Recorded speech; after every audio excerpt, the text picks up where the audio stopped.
Perkenalkan, nama saya Natalia, NIM 20103223668, kelas Agribisnis A, mata kuliah Manajemen Sumber Daya Manusia.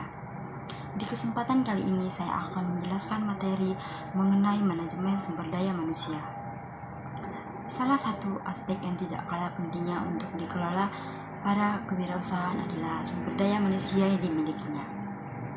Definisi dari SDM itu sendiri yaitu individu-individu yang memberi sumbangan berharga pada pencapaian tujuan sistem organisasi kewirausahaan. Manajemen sumber daya manusia adalah proses pendayagunaan bahan baku dan sumber daya manusia untuk mencapai tujuan yang ditetapkan dengan melibatkan proses perencanaan, pengarahan, koordinasi, dan evaluasi untuk mencapai tujuan. Tujuan MSDM itu sendiri yaitu yang pertama, tujuan organisasional, yang artinya mencapai atau merealisasikan keinginan atau cita-cita bersama dari tiap anggota organisasi. Yang kedua, tujuan fungsional, yang bertujuan ditetapkan untuk setiap fungsi bisnis utama dan dirancang untuk mendukung dan memastikan bahwa tujuan perusahaan terpenuhi.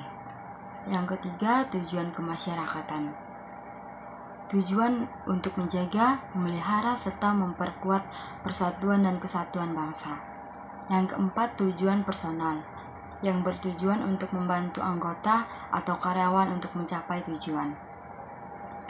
MSDM juga memiliki fungsi yaitu persiapan dan seleksi, analisis, perencanaan SDM, rekrutmen, seleksi, serta pengembangan dan evaluasi. Analisis jabatan dan perancangan pekerjaan yaitu pengumpulan, penilaian, dan penyusunan informasi secara sistematis mengenai tugas-tugas dalam organisasi atau usaha untuk mencari tahu tentang jabatan atau pekerjaan yang berkaitan dengan tugas-tugas yang dilakukan dalam jabatan tersebut. Kepuasan kerja adalah seperangkat perasaan pegawai tentang menyenangkan atau tidaknya pekerjaan mereka. Faktor yang mempengaruhi kepuasan kerja. Yang pertama, perasaan yang berhubungan dengan gaji yang diterima, kesempatan pengembangan karir, hubungan dengan pegawai lain, penempatan kerja, jenis pekerjaan, struktur organisasi perusahaan, dan mutu pengawasan. Yang kedua, perasaan yang berhubungan dengan dirinya, umur, jenis kelamin, kondisi kesehatan, pendidikan, dan masa kerja.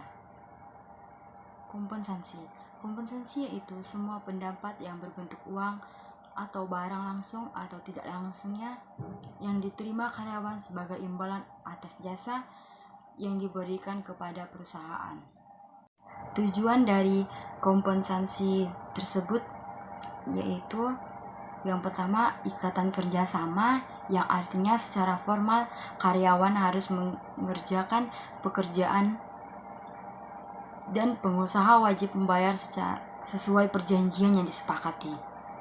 Yang kedua, kepuasan kerja, yang artinya terpenuhinya kebutuhan karyawan sehingga memperoleh kepuasan dari jabatannya. Yang ketiga, motivasi. Kompensasi cukup besar dan manajer mudah memotivasi. Yang keempat, stabilitas karyawan, yang artinya kompensasi adil, layak, dan wajar. Yang kelima, disiplin, yang artinya kompensasi cukup besar, disiplin karyawan akan semakin baik. Sekian penjelasan yang dapat saya sampaikan. Terima kasih.